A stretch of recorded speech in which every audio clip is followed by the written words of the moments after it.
ஏசாயா 43ஆம் அதிகாரம் 1 நம்ம அப்படியே வாசித்து வரணும்.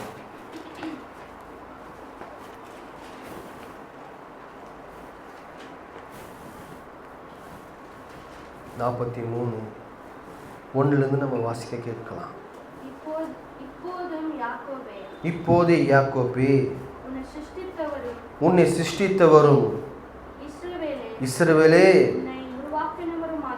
உன்னை உருவாக்கினமாகிய கர்த்தர் சொல்லுகிறதாவது, பயப்படாதே, உன்னை மீட்டு கொண்டேன், உன்னை பேர் சொல்லி அழைத்தேன், நீ யாருடையவன்? என்னுடையவன் என்று சொல்லி கர்த்தர் அவருடைய நாமத்துக்கு மகிமையாக நம்மளை அழைக்கிறார்.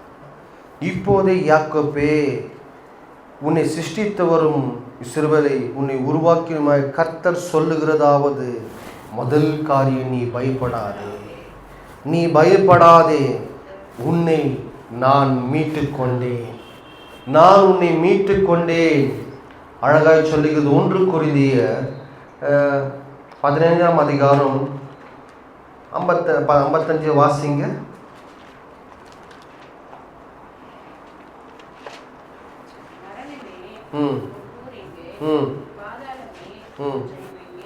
மரணமே உன் கூர் எங்கே, பாதாளமே உன் ஜெயம் எங்கே? அப்போ ஏசப்பா சொல்லுகிறாரு, இன்றைக்கு நம்ம அநேக காரியங்களை குறித்து நம்மளுக்கு பயம் இருக்கிறது, நம்முடைய வியாதிகளை குறித்து நமக்கு பயம் இருக்கிறது, நம்முடைய பிள்ளைகளுடைய வாழ்க்கையை குறித்து நம்மளுக்கு பயம் இருக்கிறது, நம்முடைய சூழ்நிலைகளை பார்க்கும்போது இதிலிருந்து நான் எப்படி மேலோங்கி நான் வரப்போகிறேன் என்று சொல்லி நினைக்கும் போது நம்மளுக்குள்ள ஒரு பயம் வருகிறது. நம்மளுக்குள்ள எல்லா இக்கட்டும் பார்க்கும்போது, உலகத்தின் கால் நடக்கும் போதெல்லாம் நம்மளுக்குள்ள பயம் வருகிறது. என்னாகுமோ ஏதாகுமோ, கடன் பிரச்சனை குறித்து ஒரு பயம், திருமண காரியங்களை குறித்து ஒரு பயம், எல்லாவற்றிலும் ஒரு பயம் உண்டா இருக்கு. அதான் கர்த்தர் சொல்ற முதல் காரியமே, நீ பயப்படாதே. ஏன்னா இந்த தேவன் எப்படியாப்பட்டவர் என்று சொன்னா, எல்லாவற்றையும் சிலுவையிலே சுமந்தித்த தேவன். அவர்தான் சொல்லுகிறார், மரணமே உன் கூர் எங்கே, பாதாளமே உன் ஜெயம் எங்கே? ஜெயித்த தேவன் உங்களோடு இருக்கும்போது அவர் தான் சொல்லுகிறார், நீ பயப்படாத, நான் உன்னை மீட்டு கொண்டேன், இந்த உபத்திரத்தின் கொகையிலிருந்து நான் உன்னை மீட்டு கொண்ட தேவன் பேசிக் கொண்டிருக்கிறேன், பாதாளத்தை வென்ற தேவன் பேசிக் கொண்டிருக்கிறேன், மரணத்தை ஜெயித்த தேவன் உன்னோடு பேசிக் கொண்டிருக்கிறேன். இந்த சூழ்நிலை கண்டு நீ பயந்து வாழ்ந்தது போதும், இந்த பிரச்சனை கண்டு ஒரு மூலையில உட்கார்ந்து கொண்டிருந்தது போதும், நீ பயப்படாத, என் நாமத்துக்கு மகிமையை நான் உன்னை மீட்டு கொண்டேன், இந்த கடன் பிரச்சனை நான் உன்னை மீட்டெடுத்த தேவன், உன் நெருக்கத்தின் பாதையை அறிந்து இதிலிருந்து நான் விடுவித்த தேவன், நான் உன்னோடு இருக்கிறேன், நீ பயப்படாதே. யாக்கோபே, நீ பயப்படாத, நான் உன்னோடு இருக்கிறேன், நான் உன்னை மீட்டு கொண்டேன். முதல் செய்த காரியமே ஏசப்பா சொல்லுகிறான், அவனை பயந்து திகைக்கிற வேலை தான் பயப்படாதே என்று சொல்லி அவனை பார்த்து அறிவித்து, நான் உன்னை மீட்டு கொண்டேன் சொல்லுங்க பார்க்கலாம்.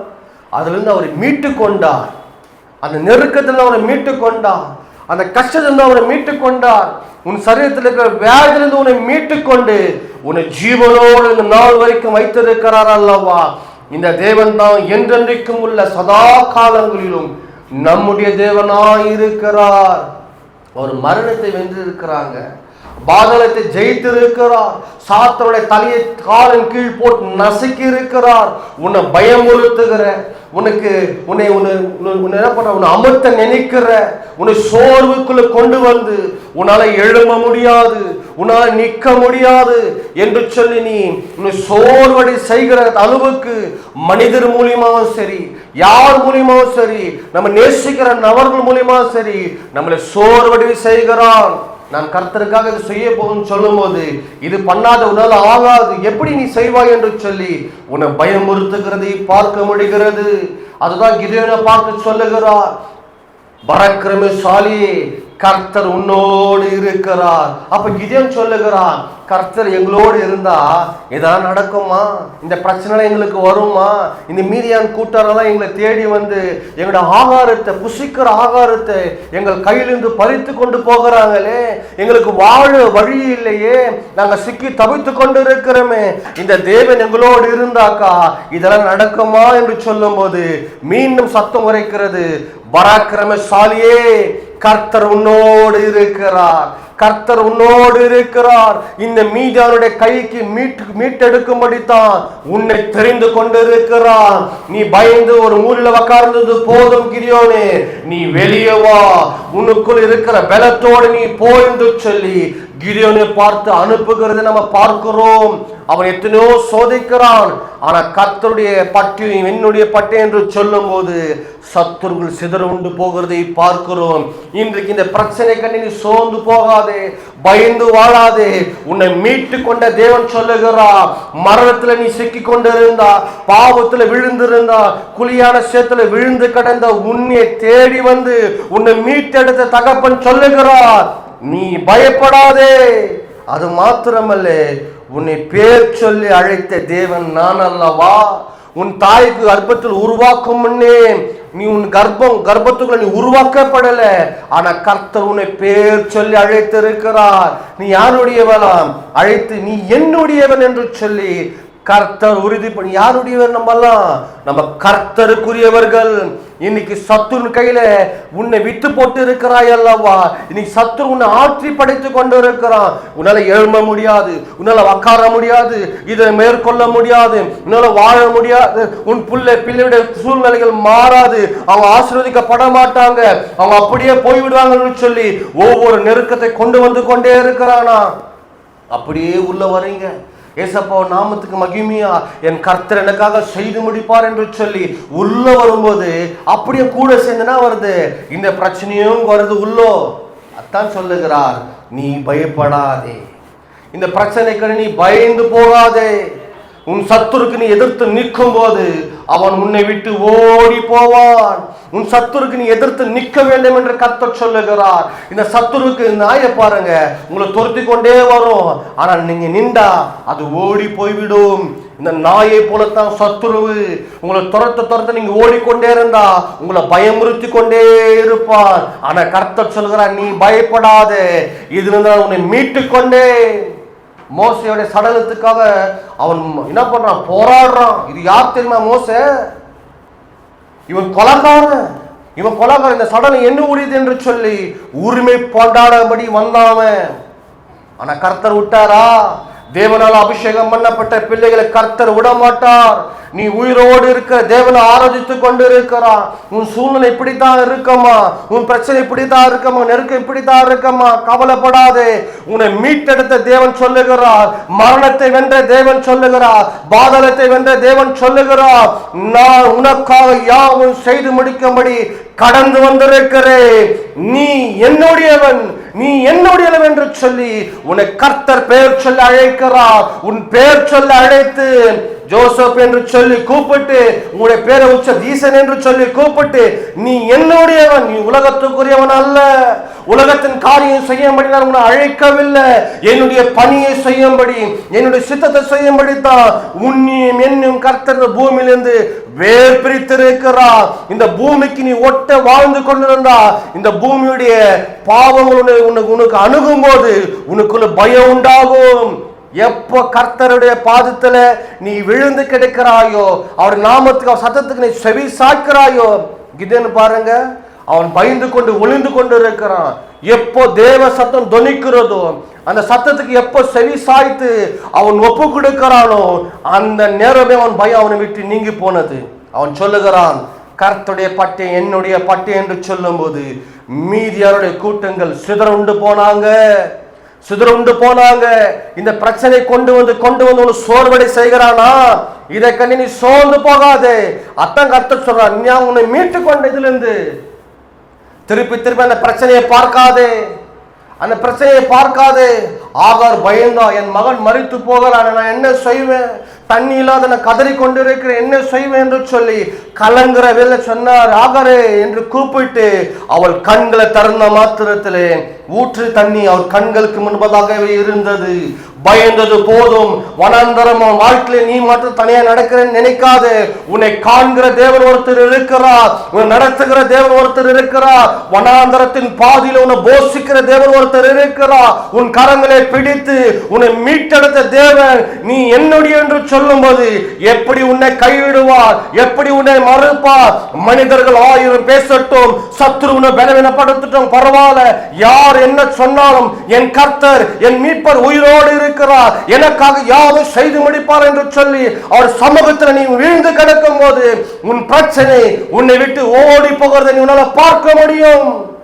அதான் சொல்லுகிறார். மீண்டும் மீண்டும் அழைத்து சொல்லுகிறேன், நீ என்னுடையவள், நீ என்னுடையவன், எனக்கு தான் உனக்கு எனக்கு தான் என்று சொந்தம் உரிமை பாடுகிற தேவன் சொல்லுகிறார்.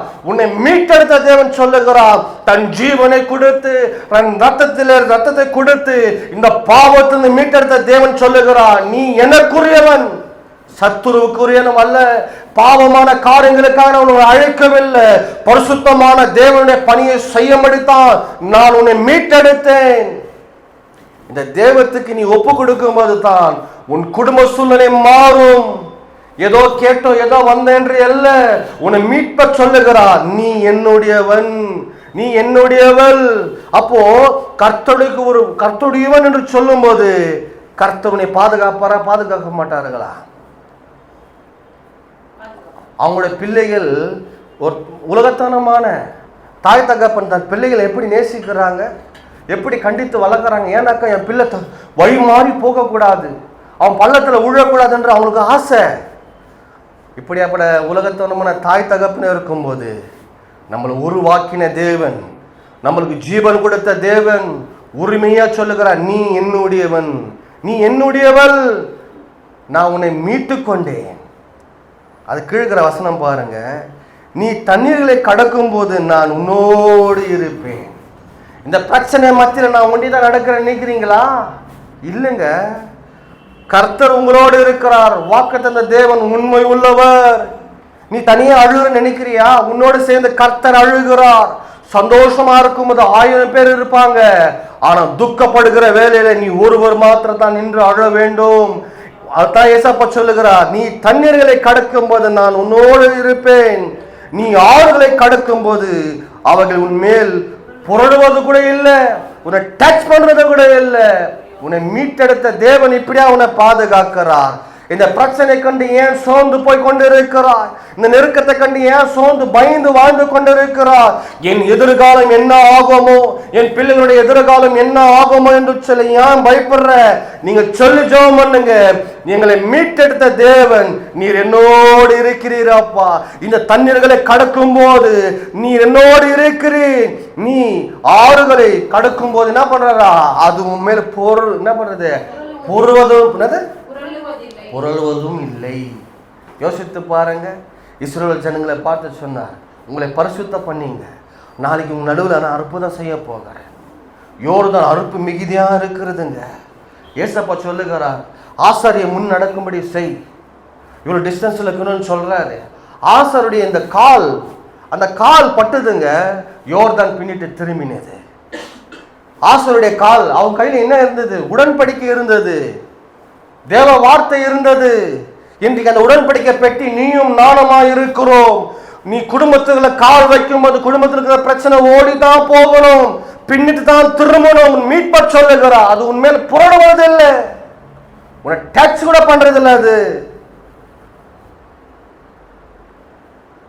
நீ அக்கினியில் நடக்கும் போது வேகாது இருப்பாய், அக்கினி ஜாலை உன் பேரை பற்றாது, உன் பேரை டச் பண்ண முடியாது. அந்த அக்கினி, இந்த அக்கினாக்கா நம்ம அழிஞ்சு போட்டு என்ன பண்ண சொல்ல, நம்ம பேரெல்லாம் மறந்துடுறாங்களா இல்லைங்களா? கொஞ்ச காலம் பேசுறாங்க, கொஞ்ச காலம் பேசுறாங்க, அதுக்கப்புறம் பேசுறது இல்லை.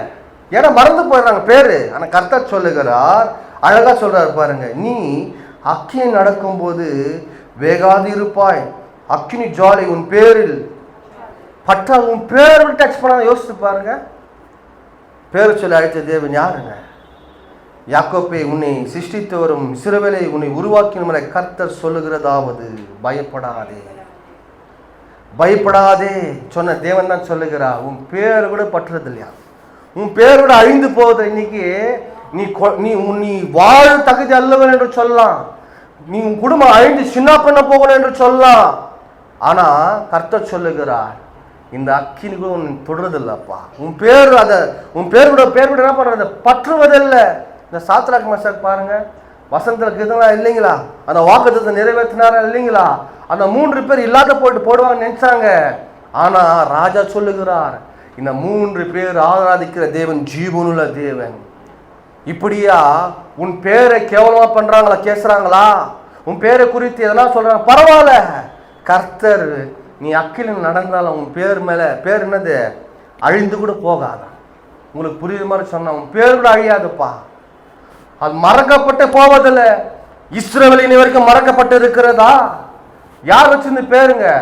இஸ்ரவேல் என்று கர்த்தர் சொல்லுங்க, இனி யாக்கோப் என்று அழைக்கப்படாதே, இன்று நீ இஸ்ரவேலா இருக்கிற என்று சொல்லி எத்தனை பிரச்சனை வந்தாலும், எத்தனை அக்கினி கொந்தளிப்பு வந்தாலும் இஸ்ரவேல் இஸ்ரவேலாவே இருக்கிறது. இது யாரிட்ட பேர் என்ற கர்த்தர், ராஜாதி ராஜா, உயிரோடு இருக்கிற தேவன் வைத்த பேர்னால ஒரு நாள் பேர் அழைக்கப்படலை. எத்தனையோ ஜனங்கள் எழும்பி நிற்கிறாங்க, ராஜாக்கள் எழும்பி நிற்கிறாங்க, தேசங்கள் எழும்பி நிற்குது. இந்த இஸ்ரவேல் பேர் இல்லாதபடி அழிக்கப்பட்டு போகணும் என்று சொல்லி இனி வரைக்கும் இஸ்ரவேல் பேரை ஒருவனை டச் பண்ண முடியல. என கர்த்தர் மீட்டு கொண்டது தாங்க. அவர் உன்னை மீட்டு கொண்டாக்க ஒருவனும் தொட முடியாது. 3 காரணம், நீ தண்ணீரில் நடக்கும் போது ஃபர்ஸ்ட், 2வது நீ ஆறுகளை கடக்கும் போது அது உண்மையில புரடுவதும் இல்லை, அக்கினி நடக்கும் போது உன் பேர் கூட டச் பண்ணாதான். அது கீழ்கிற வசனம் பாருங்க, நான் இஸ்ரவேலின் பரிசுத்தரும், ஃபர்ஸ்ட் பாருங்க, நான் இஸ்ரவேலின் பரிசுத்தரும் உன் இரட்சகருமாய் இருக்கிற உன் தேவனாய கர்த்தர்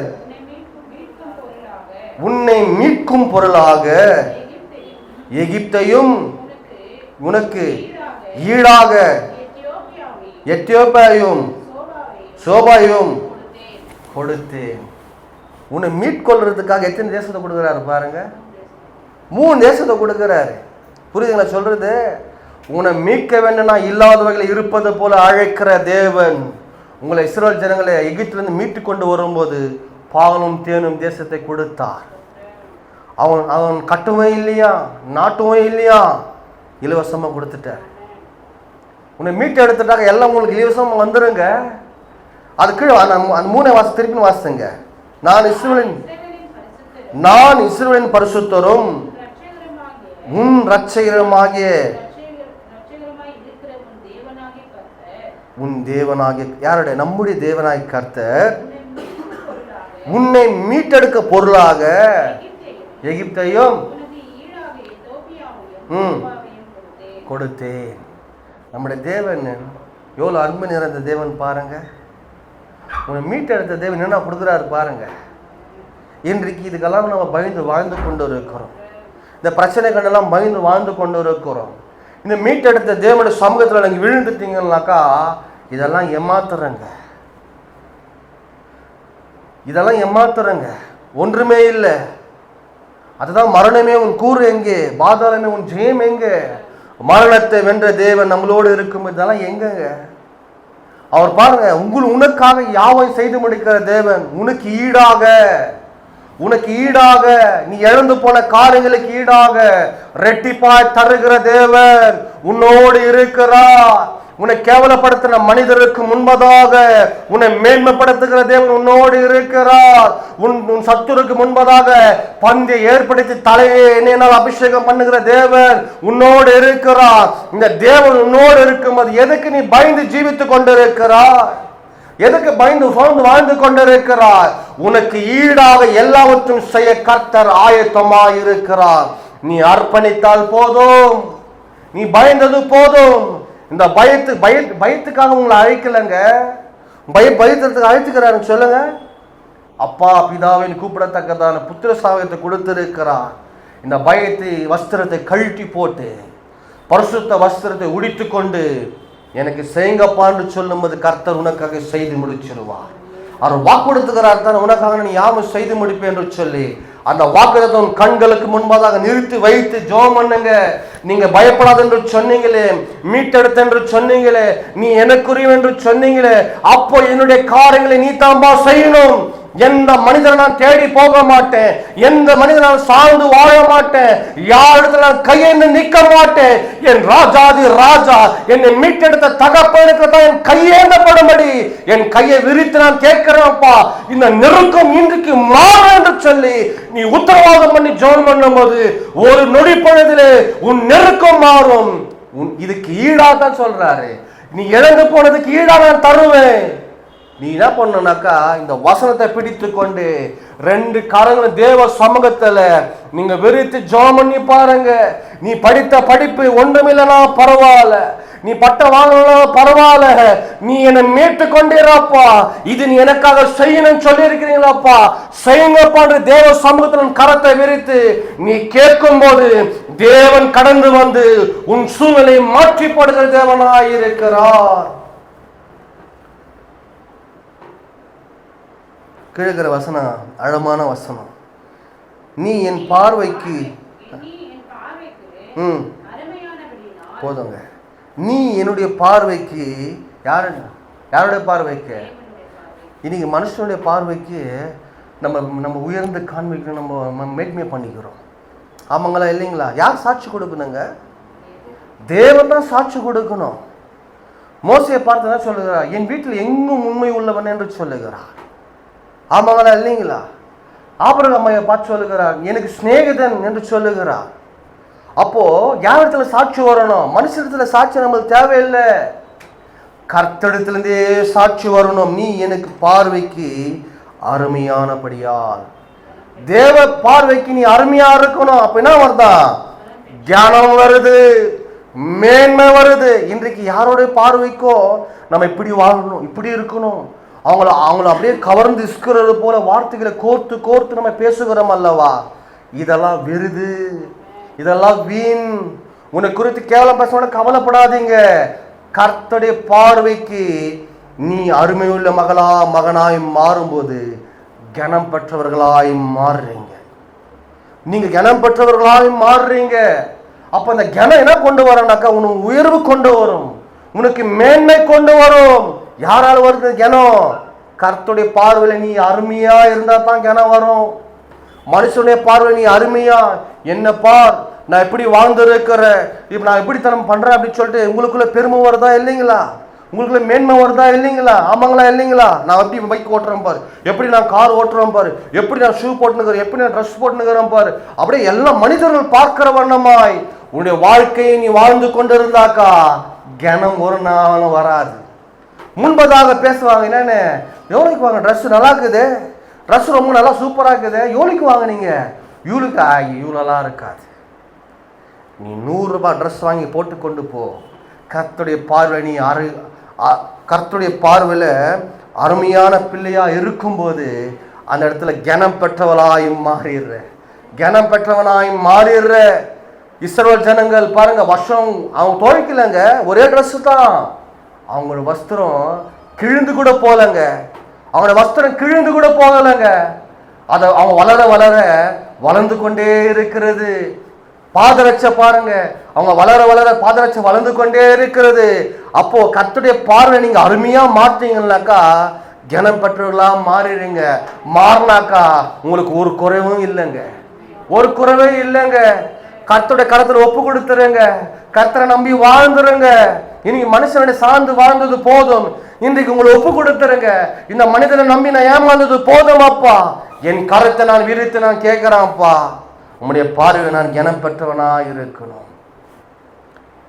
அவர் சொல்லணுங்க, அவர் சொன்னாதான் நீங்க கனம் பெற்று இருப்பீங்க. அவர் நாமத்துக்கு மகிமையா நிற்கும் போது தான் கனம் பெற்று இருப்பீங்க. நான் உன்னை சிநேகித்தேன். அப்போ அவர் என்ன பண்றாரு? அருமையா மாற்றாக்கா கனம் பெற்றவங்களா மாறிடுறீங்க. நெக்ஸ்ட் சிநேகிக்கிறவர்களா மாறிடுங்க. ஏசப்பா சிநேகிச்சாக்கா யாருன்னா நம்ம டச் பண்ண முடியுங்களா? யோசித்து பாருங்க. இப்போ பிள்ளையை நான் நேசிக்கிறேன்னு வச்சுக்க, ஸ்கார்லெட் நேசிக்கிறேன், யாருன்னா அச்சாக்கா எனக்கு கோவம் வருதா இல்லைங்களா? வருதுங்களா இல்லைங்களா? வருது கோபம். ஏன் சொல்லுங்க? நான் நேசிக்கிறேன். அப்ப கர்த்தர் விட்டுருவாரா? சத்துரு கையில் உங்களை ஒப்பு கொடுத்துருவாரா? உங்களுடைய ஜீவனோட தேவன், உங்களை மீட்டு கொண்ட தேவன் ஒப்பு கொடுத்துருவாரா? ஒப்பு கொடுக்க மாட்டாருங்க. ஏன்னா உங்களை நேசிக்கிறார். அவரு உங்களை நேசித்தார், இந்த ஜீவனே கொடுத்தாரு. இதுக்கு ஈடா என்ன கொடுக்க போறீங்க சொல்லுங்க? ஜீவனே கொடுத்துட்டாரா? வெள்ளியும் பொண்ணு உங்களுக்கு கொடுக்க மாட்டாரா? ஒரு வாய் ஆகார சோறு உங்களுக்கு கொடுக்க மாட்டாரா? உங்கள் தேவையில சந்திக்க மாட்டாரா? உங்களுடைய பிரச்சனையை மாற்ற மாட்டாரா? உங்க நெருக்கங்களை மாற்ற மாட்டார்? உங்க கடன் பிரச்சனையை மாற்ற மாட்டாரா? அவர் மாற்ற ஆவலாய் காத்து கொண்டிருக்கிறார். நீயும் நானும் அவர் பார்வைக்கு அருமையாய் மாறணும். ஜெபிக்கிற பிள்ளையாய் மாறணும். தேவனை தேடுகிற பிள்ளையா மாறணும். வேதத்தை வாசிக்கிற பிள்ளையா மாறணும். முதல் இடம் தேவனுக்கு கொடுக்கணும். தேவனுக்கு தான் முதல் இடம். வேலை, வீடு எல்லாம் அப்புறம். தேவனுக்கு முதலாவது தேவனை நீங்க நேசிங்க. அதுக்கப்புறம் தான் வீடுங்க. அப்புறம் அதுக்கப்புறம் தான் வேலைங்க. கர்த்தர் உன்னை நேசித்தா போதுங்க. நீ என் பார்வைக்கு அருமையா இருந்தா, அவருடைய பார்வைக்கு அருமையா இருந்துட்டாக்கா கனம் வருது. உன்னை சிநேகிதனாய் மாற்றுகிறார். அதுக்கு அப்புறம் ஆதலால் உனக்கு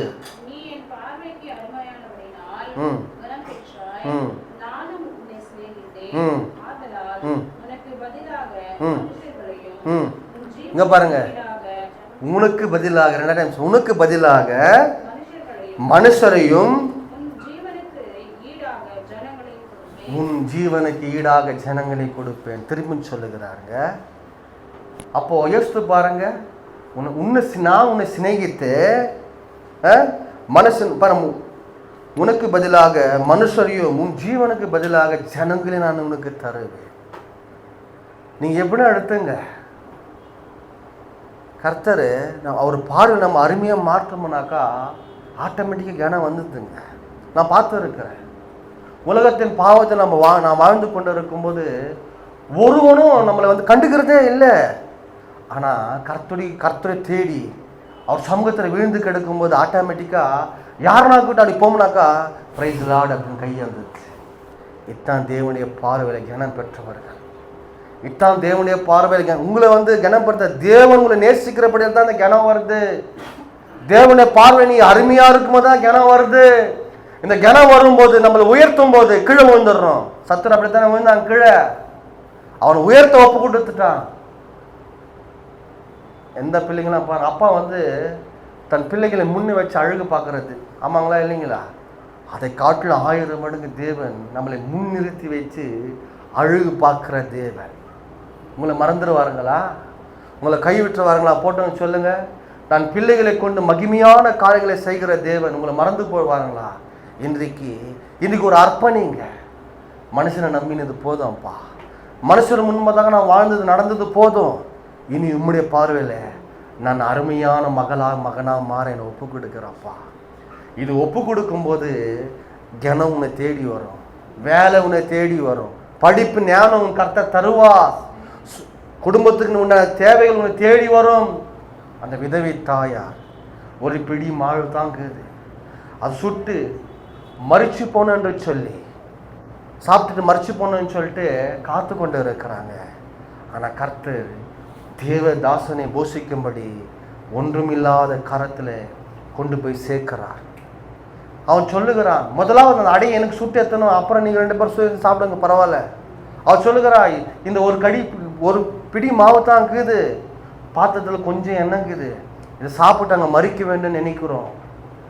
ஏன்னா பஞ்ச காலம், நெருக்கம், இக்கட்டு, அவ்வளோதான் என் வாழ்க்கை முடிஞ்சிச்சாப்பா, இனி நான் எழும்ப மாட்டேன், அவ்வளோதான் நான் ஆண்டு மடிந்து போகணும் என்று சொல்லி நினைக்கிற வேலையில் தான் கர்த்தர் தன்னுடைய ஊழியக்காரனை அனுப்பி அவனை கனப்படுத்துகிறதை பார்க்கிறோம். அந்த மாவு குறைந்து போகலைங்க, அந்த எண்ணெய் குறைந்து போகலைங்க. நீங்கள் என்னன்னா இருக்கட்டும், இந்த கர்த்தருடைய பார்வையை கனப்பட்டுட்டீங்கன்னாக்கா கர்த்தர் உங்களை போஷித்து வழிநடத்திடுவார், உங்களை பாதுகாத்து வழிநடத்திடுவார். கண்களை மூடி நம்ம ஜெபம் பண்ண போகிறோம். பரிசுத்த பரலோகத்தின் தகப்பனே, மகிமை நிறைந்த எங்கள் ராஜாதி ராஜாவையும் நன்றியோடு துதிக்கிறோம் அப்பா. உம்முடைய பார்வைக்கு நாங்கள் அருமை உள்ள பிள்ளைகளாக மாற எங்கள் ஆவி, எங்கள் ஆத்துமா, எங்கள் சரீரத்தை ஒப்பு கொடுத்து நாங்கள் ஜெபம் பண்ணுகிறோம் அப்பா. உம்மால தான்ப்பா எங்களுக்கு கனம், உம்மால தான்ப்பா எங்களுக்கு மேன்மை. எல்லா மனுஷர்களை தள்ள பார்க்குறாங்க அப்பா. இன்றைக்கு எங்களோடு பேசினீங்களா அப்பா. இதோ எங்களை தகப்பன் நீர் என்னுடையவன் என்னுடையவள் என்று சொல்லி உரிமை பாராட்டுகிறீங்களா அப்பா. ரத்தத்தை சிந்தி எங்களை மீட்டெடுத்த தேவன் உரிமை பாராட்டுகிறீங்களா அப்பா. ஆமாப்பா, என் குடும்பம் உமக்குரியவங்களா அப்பா, நாங்கள் உமக்குரியவங்க அப்பா. எங்களை சத்துரு கையில தகப்பனே சத்துருவனை ஆளுகை செய்ய நீங்க ஒரு நாளை விட மாட்டீங்க. இந்த பிரச்சனை மேற்கொள்ள எங்களுக்கு பலத்தை தரப்போகிறீங்க. அதற்காக நன்றி. உங்களுடைய பரிசுத்த கரத்தில் ஒப்பு கிடைக்கிறாப்பா. உங்களுடைய கிருபையின் கரத்தில் என் குடும்பத்தையும் சபையார் யாவரும் ஒப்பு கிடைக்கிறேன். நீங்க பொறுப்படுத்திக் கொள்ளுங்க, ஆளுகை செய்யுங்க. உங்களுடைய நாமத்துக்கு மகிமையை ஒவ்வொரு நாள் எடுத்து பயன்படுத்துங்க. எல்லா துதிகன மகிமை ஒருவருக்கே செலுத்துகிறோம். எங்கள் ரட்சகர் மீட்பரின் ஜெபிக்கல் எங்கள் ஜீவன் நல்ல பிதாவே, ஆமென். என் ஆத்துமா